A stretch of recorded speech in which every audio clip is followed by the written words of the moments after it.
उधर से कुछ लोग, एक पार्टी इधर से निकल रही है अभी। तो मैंने अभी कहा कि सारे लोग ग्रुप बनाए हुए हैं, कुछ लोग जो है अपने अपने अलग अलग ग्रुप में निकल रहे हैं और इस तरीके से मतलब जो है अपना प्रदर्शन दिखा रहे हैं और इसमें यानी कि प्रदर्शन में शामिल हो रहे हैं। यहाँ पर कुछ लोग बैठे हुए हैं अपने हिसाब से। देखिए कितने ताना हमारे पास जो कैमरा है, हम कैमरे की नज़र से आप तक सारी चीज़ें पहुँचाने की कोशिश करते हैं। मेरा देखिए मैं किसी से पूछना चाहता हूँ, क्या सर क्यों आए हैं आप? बस राहुल गांधी के लिए। राहुल गांधी के लिए मांग क्या है? वोट छोड़ गद्दी छोड़। एक ही मांगे, वोट छोड़ गद्दी छोड़। वो तो इलेक्शन कमीशन करेगी, ऐसा कुछ है ही नहीं, विपक्ष झूठ बोल रही है। नहीं एकदम यही सत्य है, वोट छोड़ गद्दी छोड़। हमारा यही मांग है, जो महंगाई है इस सब पर में जो है अपना केयर करे लावे। सरकार से यही हमको मांग है, बदलाव अब की बार लाना। तो क्यों बदलाव लाना है? नीतीश कुमार जी कह रहे हैं भाई हम अच्छा काम कर रहे हैं, 9 सालों से हम काम कर रहे हैं। बदलाव लाना है इसलिए जो कि इतना सब चीज पर GST है, महंगी लागू है, जो गरीब आदमी है मर रहा है, तड़प रहा है, इस सारे चीज पर हमको लागू लाना। तो क्या इस बार आप ये चाह रहे हैं कि भाई नीतीश कुमार को हटाकर आप किसी और को ये सीएम बनाना चाहते हैं? राहुल जी को बनाना चाह रहे हैं। राहुल जी को सीएम बनाए? राहुल जी के बनाना चाह रहे हैं, मोदी जी को जगह पर नहीं। अच्छा, मोदी जी की जगह पर यानी कि प्रधानमंत्री जी प्रधान। और बिहार में कौन बने? बिहार में तो मान लिया जाए तो आगे चलना, उसके बाद में पता लगेगा, आगे चल के पता चलेगा। लेकिन वोट किसको दीजिएगा? वोट वही देना चाह रहे हैं। किसको दीजिए? राहुल जी को। राहुल जी यानी कांग्रेस को वोट? जी कांग्रेस को। पक्का कांग्रेसी? पक्का एकदम कांग्रेसी। हम लोग कांग्रेसी हैं, हमारे जो आदमी लोग हैं इन सबके साथ आए हैं, समर्थक हमारे लोग हैं। अच्छा। बस इन्हीं को।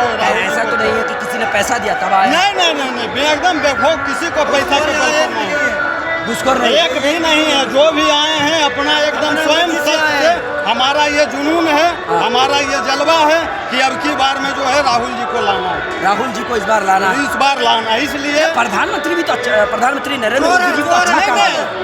नरेंद्र मोदी जो है काम नहीं कर रहे हैं। इतना जो महंगाई ला दी है, गरीब आदमी जो जितना है मर रहा है, तड़प रहा है, कोई देखने वाला उसको नहीं। मोबाइल है, अथी है, जितना चीज है सारे चीज पर GST जो है लागू कर है। गाड़ी है, फलना है, ये है, वो है, मैंने आप देख ही रहे हैं कि क्या क्या बदलाव लाए। 1100 रुपया कर दिए, ये कर दिए, और उसमें जो है जनता के मूरी में चोर रहे हैं।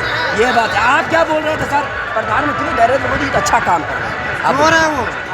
काहे चोर है? चोर है सर। किस लिए? इतना हर अच्छा चीज में कमीशन, हर चीज में कमीशन, गरीब को मार के रखा है वो। क्यों ऐसा लग रहा है? चोर है वो। किसानों को तो 2000 रुपये नहीं, कुछ भी नहीं मिला किसानों को, वादा करके बोल देता है। चोर है, डायरेक्ट चोर है। 2014 से लेकर अब तक प्रधानमंत्री हैं। 2014 में जीते, 2019 में जीत गए, 2024 चोरी करके जीते हैं। वो चोरी करके वोटिंग जीते हैं। ऐसा थोड़ी होता है, इतने सारे लोग वोट दे रहे हैं। चोरी करके वोटिंग जीते हैं, हम बता रहे हैं ना। आप बता रहे तो कैसे मान ले जाए? कौन कैसे होगा? चोर है वो, मोदी चोर है, डायरेक्ट चोर बोल दे रहे हैं आप। आप बताइए, यहाँ आप देख रहे हैं, आप यहाँ पर जिला सेक्रेटरी जी, तो आप देख रहे हैं प्रधानमंत्री जी जुमलेबाज हैं। वो वादा तो कर लेते हैं, वादा निभाते नहीं। आप पहले देख लीजिए, जो नौजवान है, नौजवान को नौकरी के लिए बोले थे 2 करोड़ नौकरी दिया जाएगा, लेकिन किनको नौकरी मिला? सबके खाते में 15-15 लाख रुपया आएंगे, इनको 15 लाख रुपया आया। अब देखिए नोटबंदी करवा दिए, सब गरीबों के पेट पे तो लात मार दिए। नोटबंदी के बाद अब वोटबंदी शुरू कर दिए। सबका अधिकार, जो भीमराव अंबेडकर संविधान में हमें अधिकार दिए थे, उस अधिकार को भी हनन करने जा रहे हैं। जब हमको वोट देने का अधिकार ही नहीं रहेगा तो हमें क्या मिलेगा? उस गरीब को राशन मिलेगा? इलेक्शन कमीशन तो कह रही है भाई हमने कोई वोट चोरी नहीं की, हम तो बांग्लादेशियों को भगा रहे हैं, म्यांमारियों को भगा रहे हैं, नेपालियों को भगा रहे हैं। बांग्लादेश और नेपालियों को भगाए, हम लोग को क्यों भगदड़ मचाए हैं? क्यों सब प्रवासी? एक तो आप काम नहीं देते हैं, रोजगार नहीं देते हैं, सब मजदूरों को पलायन करवा रहे हैं। और जब वो पलायन हो गए हैं तो वहाँ वो कहाँ से आपको वोटर लिस्ट देंगे, कहाँ से पहचान पत्र देंगे, कहाँ से वो महिला मैके से ला के देगी? ये वोट चोरी नहीं हुआ तो क्या हुआ? तो इस बार 65 लाख जो वोट का अभी वोटर नहीं है, उनका छटनी हुआ है, किस आधार पे हुआ है? हमारे प्रधानमंत्री 24 में प्रधानमंत्री बनते हैं, लोकसभा की चुनाव होते हैं, उसी वोटर के वोट से आप प्रधानमंत्री बन जाते हैं। और आप कहते हैं कि ये जो है 65 लाख जो है वोटर है उसको रद्द कर देंगे। तो आप पहले अपने इस्तीफा दीजिए, उसके बाद इस वोटर को रद्द कीजिए, तब वोटर लिस्ट में नाम छटनी कीजिए, तब होना चाहिए। तब होना चाहिए।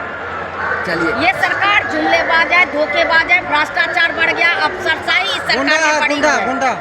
इस सरकार में देखिए कोई चैन से है। अच्छा, नीतीश सरकार जो कहते हैं महिला बेटी पढ़ाओ बेटी बचाओ, नहीं तो नीतीश कुमार जी तो अच्छा काम किया। देखिए, और परसों का फैसला आया, नीतीश कुमार जी सबको 10-10 हज़ार रुपया दे रहे हैं और उसका आगे चल करके तो 2 लाख रुपये जो है वोट लगाना, वोट लगाना, वो वादा करेंगे फिर भूल जाएंगे। 35% अच्छा आरक्षण भी तो आगे ही है, देखते हैं ना क्या बोलने का रहता, क्या कुछ बोल देते हैं, सो सुनते नहीं हैं। कुछ अच्छा है, कुछ वो कर सकते हैं, लेकिन जब कहते हैं कि हमरा महिला को अधिकार देंगे, कैसा अधिकार? आज देखते हैं महिला के साथ कितना बड़ा अन्याय होता है, वहाँ चुप हो जाएंगे। एक मेडिकल की छात्रा थी, उनके साथ क्या हुआ? कौन देखने गए? उनको इंसाफ मिला? उनके पिताजी को इंसाफ मिला? मेडिकल में बेटी को भेजने के लिए हमें कितना बेलना पड़ता है, अपनी जमीन अपने घर बेच के तब अपने बेटी को पढ़ाते हैं, और जब वो डॉक्टर बन जाती है तो उनके साथ हिंसा बढ़ जाती है। ऐसा क्यों? अगर आप कहते हैं, आप जैसे बोले कि बांग्लादेशी को भगा रहे हैं, तो ठीक है, वो घुसपैठी में तो आया कैसे? सरकार की चौकसी में वो बांग्लादेशी आया कैसे? नेपाली आया कैसे? एक सुई आ सकता है। सरकार अगर नाकाबंदी कर दे तो बिना कहते हैं पहचान पत्र ये वोटर, अब वोटर लिस्टे का मान्य है तोड़ी, कभी वोटर लिस्ट को कहते हैं सही है, कभी वोटर लिस्ट को कहते हैं गलत है। अरे कौन गलत है? आप ही गलत हो तो आपको दिमाग में सब गलत ही आ रहा है। यही कहना है कि आप जो ये कर रहे हैं, वोट चोरी बंद कीजिए। जिस तरह आपने नोटबंदी किया है उसी तरह आप वोट बंदी कर रहे हैं, उसको बंद कीजिए। मेरा यही कहना है। तो बहुत अच्छा